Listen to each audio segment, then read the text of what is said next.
I'm officially conceding that we're not going to win La Liga this season. However, our Champions League journey continues today as we face an old rival from earlier on in the series.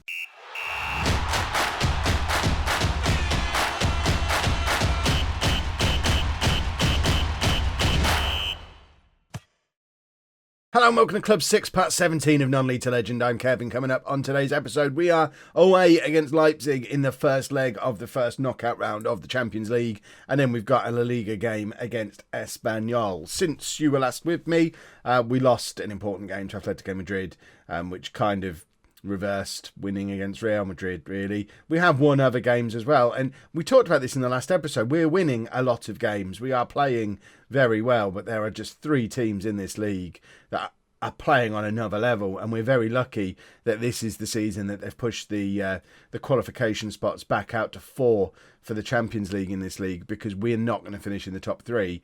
And I don't think it's because we're playing particularly poorly. We're playing as well as we did last year, if not better. I think we're a better team than we were last year. These 3 are just so good. It's ridiculous how it's happened. I don't understand. I mean, Real Madrid were good last year, but Atletico Madrid and Barcelona have come from seemingly nowhere to just be very, very good teams, and we've not advanced as quickly as they have. But you never know. We might just go and win the Champions League and output them all in their place. And this is the team we're going to put out there to try and do exactly that. We've got Markovic in goal, a back four of Centelles, Alvaro, McCrory and Rodriguez, with Moreno, O'Neill and Atz in midfield, and Garcia, Abraham and Gould as our front 3. Let's get into... O'Neill's not having a very good season, is he? For a world-class player, really gone off the boil this season. It's a shame. Hopefully he sorts that out, because I can't be carrying players who are on less than a 7 on their average at this point of the season. He really needs to step up his game a little bit, because the rest of the team playing really rather well, but not him. So he needs to sort himself out. I know he's young, but it's not an excuse. Let's go and beat Leipzig, who, I mean, it's a team we almost ended up managing at one point, in the same way as we almost ended up managing Barcelona and Bayern Munich and Chelsea and all these other teams that didn't interview me, weren't really bothered. Right, we're going to have to... Looks like we're major underdogs. We're the underdogs here. Go and give the... No, I want to do... We've got nothing to lose here. We know how good we are. Let's show everyone what we're capable of. I think that is an appropriate team talk for a situation like this. And I don't know if Leipzig are going to be familiar with what we're going to do in this game. Obviously, they'll know how I was playing with Hamburg, so they'll have a bit of an idea. But we're a Spanish team taking gegenpress to Germany. Let's see if it works, shall we? Here's Centelles, and can't get the cross in, and problematically, he was the left back that should have been covering him.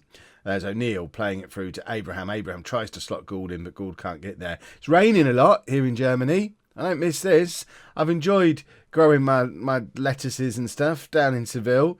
I haven't missed rainy Germany at all, but the rain has definitely welcomed me back. Alvaro with a dominant header. I thought that was going to drift over his head, but he's a big lad. Didn't matter in the end, though, because we've still gone 1-0 down from the same move. Alvaro wasn't able to head it far enough. I'm not blaming him at all, because he did well just to get onto it. I've seen that pass go over the head of that defender so many times in my years of playing Football Manager, but apparently even when you get the header onto it, it doesn't protect you from the inevitable goal. And 1-0 down. Remember, we don't need to win the first leg. You can't win a 2-legged tie in the first leg, but you can lose it. So let's focus on grabbing an away goal, not losing by more than 1 goal, and if we can go there 2-1 down, 3-2 down, that's something we can definitely turn around in tomorrow's episode.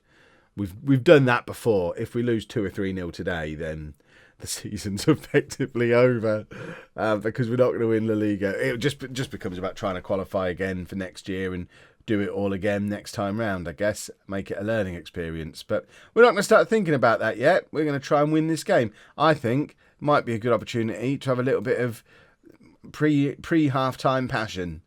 Let's see if they can cope with our passion for 5 minutes before... apparently they're accustomed to coping with passion, and they're now 2-0 up. I don't remember Leipzig being this good a team. it's interesting. Does this mean, have they just got better in the 3 years we've been away from Germany? Or is it actually telling me that this Sevilla team, no matter how good I might think it is, isn't actually as good as my Hamburg team was? I think this is the best. It's the best team I've managed in non-league to legend this year. Not like, I'm not talking club stature or anything like that, although it probably is on that basis as well. But just the 11 players who are out on the pitch. I think this is the best team we've had.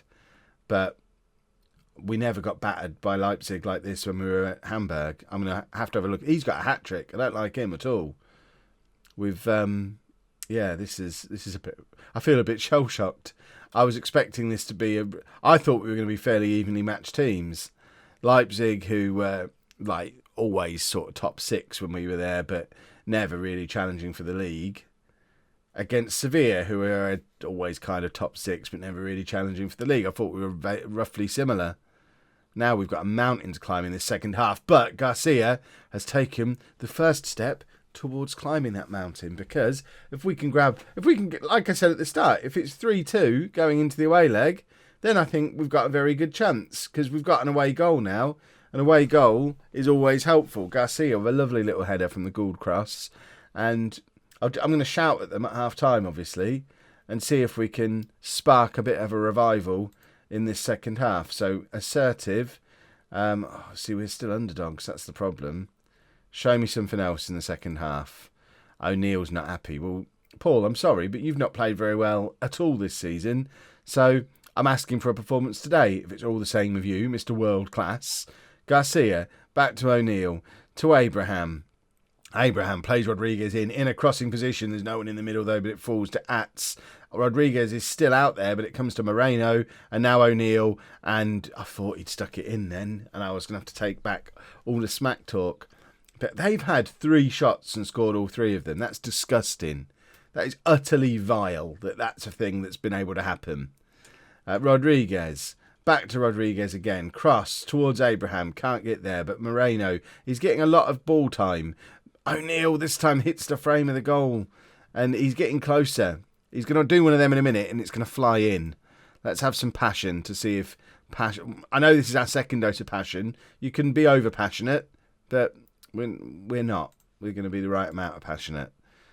There's so many players not performing today. Right, Abraham for Valentini, Mateus for O'Neill. That will do for now. I could have made 4 or 5 changes there because there's so many players who've just not turned up. Let's get creative. Let's try something different. We've tried passion. Passion isn't getting the job done. Let's just try and be fancy. Valentini then loses out. Oh my word. Oh, but wins it back. Lovely stuff. Moreno to Mateus to Valentini. And see, we're knocking the ball around nicely, and then we give it away like a bunch of numbskulls. And this presumably is a defender who's just burst through like that because he was so deep. Ugh. Right, just focus. We just need 1 goal. 3-2 is fine. 3-2 away from home in the first leg in the Champions League is a good result. It's a good result. 3-1, not so much. It's still doable, but it is making things a little bit harder than they necessarily needed to be. Pozo is there on the bench. I don't know if Pozo has got it in him to be a game changer anymore, but with 10 minutes to go, let's see if Pozo can... I mean, he might stick a free kick in or something. You never know. Or perhaps just his experience, the fact he's played 500 games for Sevilla. He's a Sevilla boy. Perhaps that'll be enough to just mentally G us up for the last few minutes. Let's demand more. We want a second goal. A second goal, and I'm happy. 3-1, and I'm less happy. We're not going to get a second goal, are we? Well, this is made... Oh, look. Send him off. Send him off.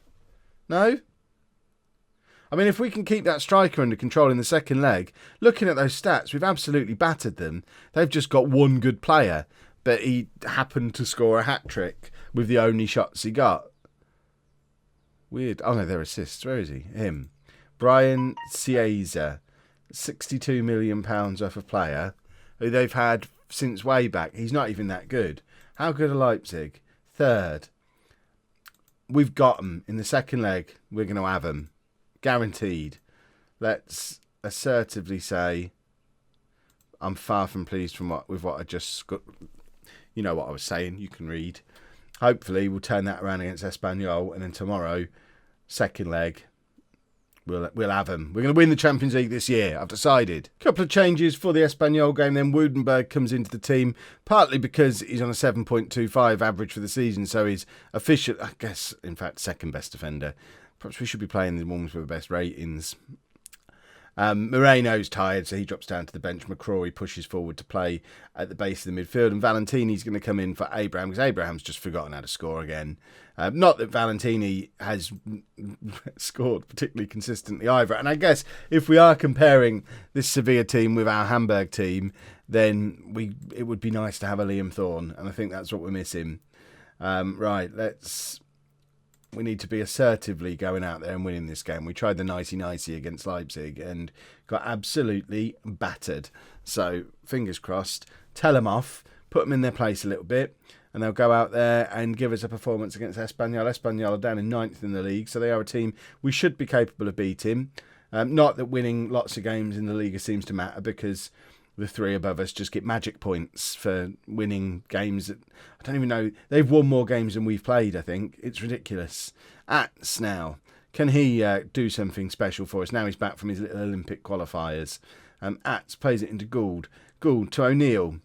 O'Neill, again, he's a little bit off. He's struggling to learn Spanish, which is, I think, part of the problem with O'Neill. I don't know why it didn't really affect him last year, but we've had to send him on his intensive language course. I think he's on his third run through now. He's still only got basic Spanish.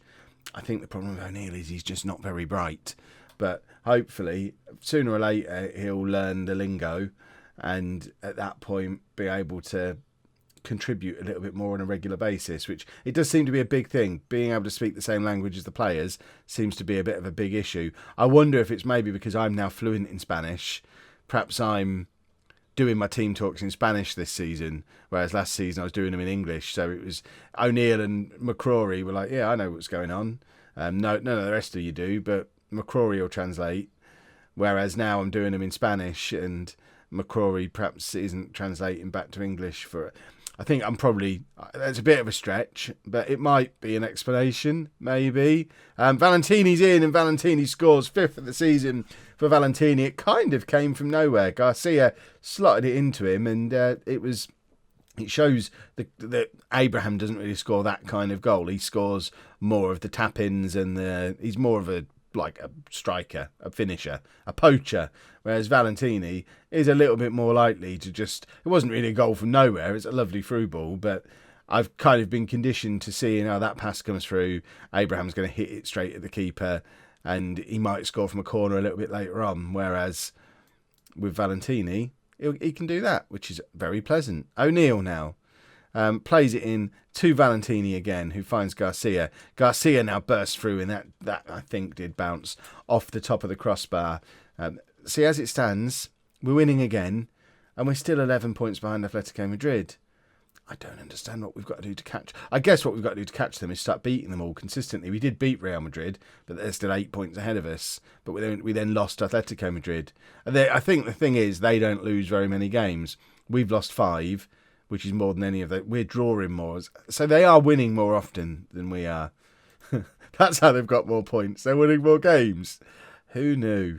Right, let's guard against complacency and just try and win the game. The important thing, I guess, the only really important thing for the future of the club is that 7-point gap between us and Real Betis, because that gap means Champions League, as well as finishing above our local rivals, which is nice for bragging rights, but more importantly, Champions League. Gould with the free kick, and that now hits the crossbar. How many times are we going to hit the frame of the goal in this match? Or even this, I feel like we did it a couple of times in the Leipzig game as well. I'm probably making that up. That might have been in the home video I recorded before. But we seem to be peppering the frame of the goal and just not getting a lot of luck. Again, that looked like that's off the top of the crossbar.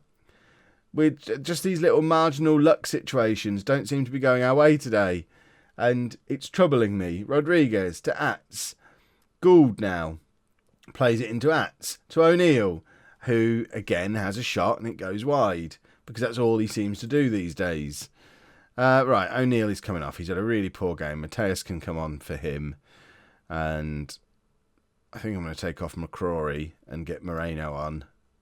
And that will do for now. McCrory's done his 70 minutes as a midfield player. I know that's where he plays in real life, but in my world, he's a defender, and it always panics me a little bit seeing him in midfield.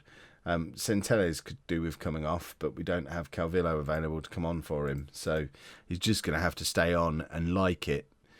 We also don't have Mosca on the bench, so Atz is going to have to stay on. I think this is an opportunity to get Pozo on again. The rehabilitation of Pozo continues. It's nothing to do with the fact that Montero's injured, so Pozo's on the bench by default. It's rehabilitation of Pozo. He's coming back. He's going to be the man who scores the winner in the Champions League final this season.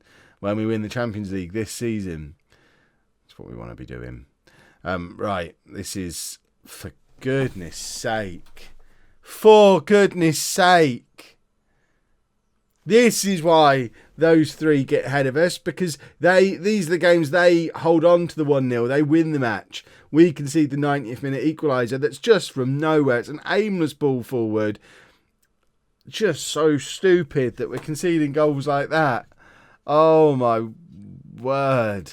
Right, show some passion. It's far too late for that. The moment's passed. I'm not in the mood anymore. Right, Mateus. Trying to put me back in the mood, but he's picked up from where O'Neill left off. Oh, let's get in a shooting position and then kick it over the goal. Thinks he's playing rugby. So frustrated. That episode, I found it troubling in places. We're going to be back tomorrow with the Leipzig game and whatever league game is straight after it. I don't even want to look at the schedule, because I don't want to see what's happened in the last two games. I'm going to just filter it out, pretend it never happened. The season's still going well. If you've enjoyed that, please make sure you leave a nice big thumbs up on there for me. Subscribe to the channel for daily Football Manager videos. And thank you very much for watching.